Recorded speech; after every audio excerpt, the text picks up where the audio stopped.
Question निकला इधर से आंसर निकलना चाहिए। ऐसा ऊपर यूटीसी पूछा गया, नीचे जीएमटी पूछा गया। हम लोग जो पीडीएफ प्रोवाइड करते हैं इंटरव्यू प्रिपरेशन के लिए, उसमें सारे कुछ है ये सब चीज़। वो इतना मैथमेटिक्स से प्रैक्टिस कर लिया था ना, उसको सारा क्वेश्चन का आंसर ही आता है। एंग्लो ईस्टर्न में अभी पिछले 4-5 साल से जितने क्वेश्चंस पूछे गए हैं मैथमेटिक्स में, सब हम लोग इंक्लूड करते रहते हैं, तो उसी में से मैथ था। क्योंकि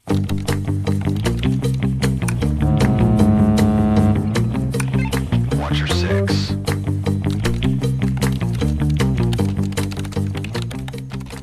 hello everyone, so last video में हम लोग बात किए थे एंग्लो ईस्टर्न का पर्सनल इंटरव्यू क्वेश्चंस के बारे में। तो जाहिर सी बात है कि आप लोग इंतजार कर रहे होंगे कि नेक्स्ट पर्सनल इंटरव्यू के क्वेश्चंस के बाद जो टेक्निकल क्वेश्चंस आते हैं, मैथमेटिक्स क्वेश्चंस आते हैं, उसको कैसे सॉल्व किया, मतलब किस तरह के क्वेश्चंस आते हैं, क्या पूछा जाता है। तो अगर आपने पहला वीडियो नहीं देखा है तो आप हमारे चैनल पे जाके वीडियो देख लीजिए पहले, कि हमने कैसे एंग्लो ईस्टर्न के बारे में डिस्कस किया। लंबा, थोड़ा सा लंबा वीडियो है, लेकिन हाँ, बहुत ज़्यादा आपको नॉलेज मिल जाएगा, आपको अच्छा खासा आइडिया लग जाएगा कि क्या-क्या होता है। अब आइए, अब आते हैं हम लोग मेन फेज़ में, जो होता है टेक्निकल। देखिए, अगर आपका पर्सनल खराब हो गया है ना, तो टेक्निकल में कोई नहीं बचा सकता आपको।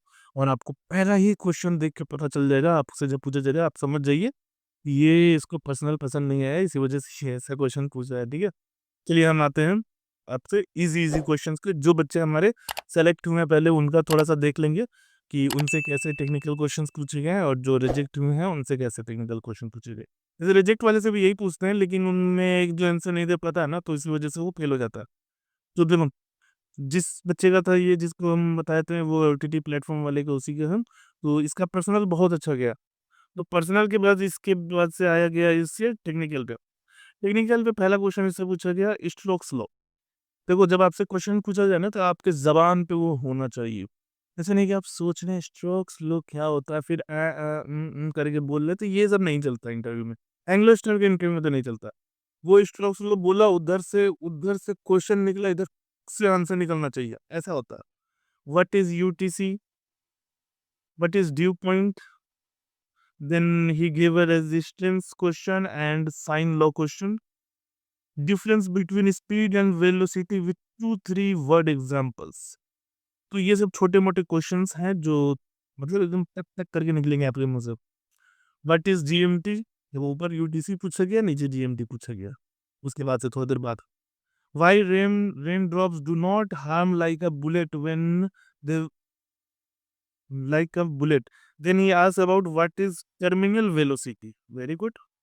उसके बाद से पूछा गया what is periscope and the principle behind it. ये सब एकदम बेसिक क्वेश्चंस हैं जो हम लोग आईएमयू मेट में भी प्रिपेयर करवाते हैं। सारे बच्चों को इसका प्रिपरेशन करवाते हैं, डिस्कशन सेशन में ये सब क्वेश्चन डिस्कस होते हैं। उसके बाद से can friction be zero? Can work done by friction be zero and how? फिर व्हाट इज़ फ्रिक्शन?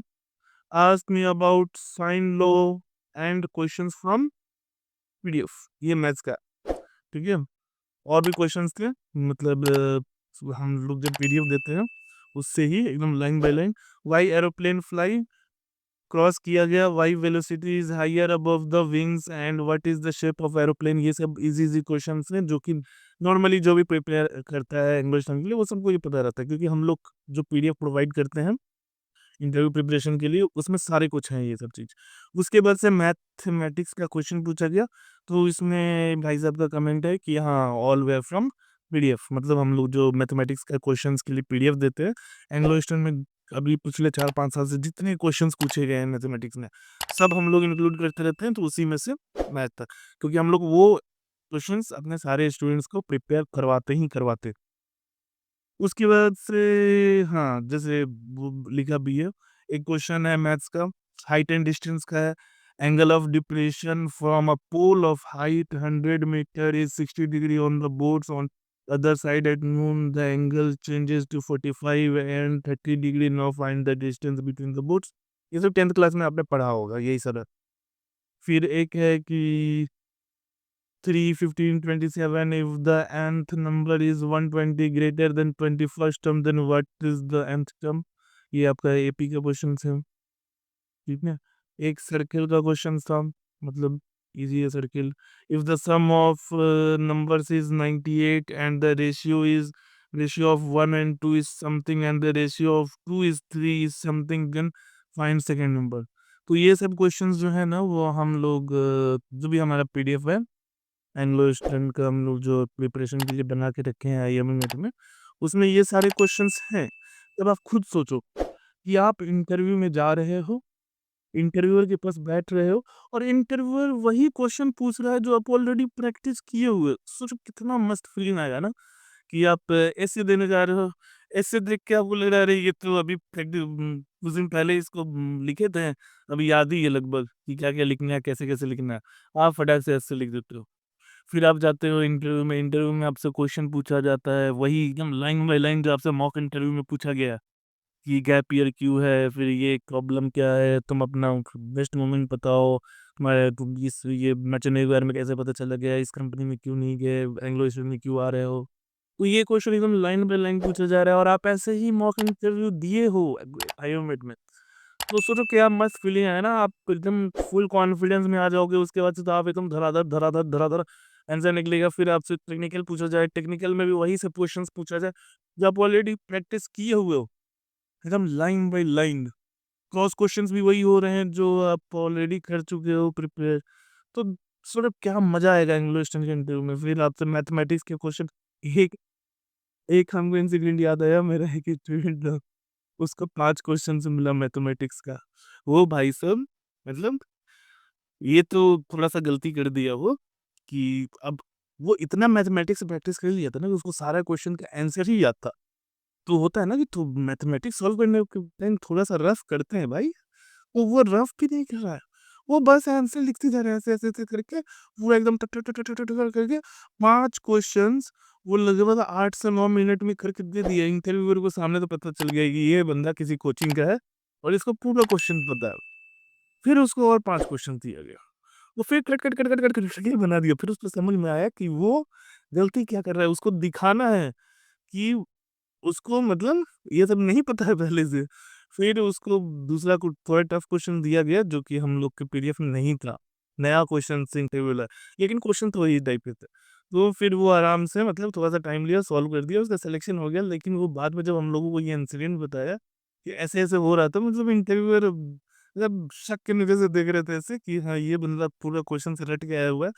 ज़ाहिर-सी बात है, आप ये तो बेवकूफ़ी हो जाएगा कि अगर आप इतना ओवर कॉन्फिडेंस दिखा देंगे कि इंटरव्यूअर क्वेश्चन दिया, मैथमेटिक्स का क्वेश्चन, हाइट एंड डिस्टेंस का क्वेश्चन जिसमें कैलकुलेशन करना है, आप उसमें रफ यूज़ नहीं कर रहे हैं, कैलकुलेट ही नहीं कर रहे हैं, आप सीधे आंसर टर-टर करके लिखे जा रहे हैं। तो ये तो ज़ाहिर-सी बात है किसी को भी शक हो जाएगा कि ये बंदा पहले से इसको क्वेश्चन्स पता है, तो क्वेश्चन चेंज हो जाएँगे। तो इसी वजह से थोड़ा-सा अपने को ये रखते हैं कि हाँ, देख के उतना खुश भी नहीं होना, अच्छा ठीक है, थोड़ा पढ़ने में टाइम लो, टाइम देते हैं, ऐसा भी नहीं कि आप 10 मिनट, 15 मिनट ले लो। एक क्वेश्चन्स के लिए 2 मिनट, 3 मिनट का टाइम बहुत है। ठीक है? तो खुद सोचो कितना मज़ा आएगा। यही चीज़ होता है हम लोग आईओमेट में करवाते हैं, एकदम अच्छे से प्रिपरेशन करवाएँगे, सारे कुछ ये क्वेश्चन्स प्रिपेयर करवाएँगे, प्रैक्टिस करवाएँगे, आपको अच्छा खासा एक माहौल मिलेगा आईओमेट में जिससे आप दूसरे स्टूडेंट से सब गप मार रहे हैं, प्रिपेयर कर रहे हैं, एक-दूसरे से क्वेश्चन डिस्कस कर रहे हैं, एक-दूसरे से क्वेश्चन्स पूछ रहे हैं, बातें हो रही हैं, कंपनीज़ के बारे में डिस्कशन हो रहे हैं। तो ये सब चीज़ों से आपको बहुत ज़्यादा ग्रोथ होता है, कम्युनिकेशन इम्प्रूव होता है, आपका कॉन्फिडेंस बूस्ट होता है और आप जाके इंटरव्यू में बहुत अच्छा परफ़ॉर्म करते हो।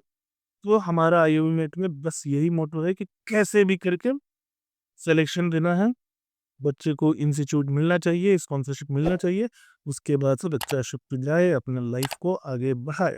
और हम लोग आईओमेट में इस चीज़ के लिए बहुत खुश भी हैं, सैटिस्फाई भी हैं कि हम लोग अभी तक जो भी मेहनत कर रहे हैं, वो रंग लाता है। एंग्लो ईस्टर्न में क्या, फ्लीट में, ग्रेट ईस्टर्न में जितनी कंपनीज़ हैं, सब में हम लोगों के सिलेक्शन भरे पड़े हैं। ठीक है? तो अगर आप भी चाहते हैं कि आप भी इसका हिस्सा बनें, तो आइए में जॉइन करके देखिए क्या मज़ा आता है। नहीं तो आप हमारे किसी स्टूडेंट से बात कीजिए, आपको पता चल जाएगा कि कैसा होता है आईओ में प्रिपरेशन। चलिए, टाटा, बाय-बाय, टेक केयर।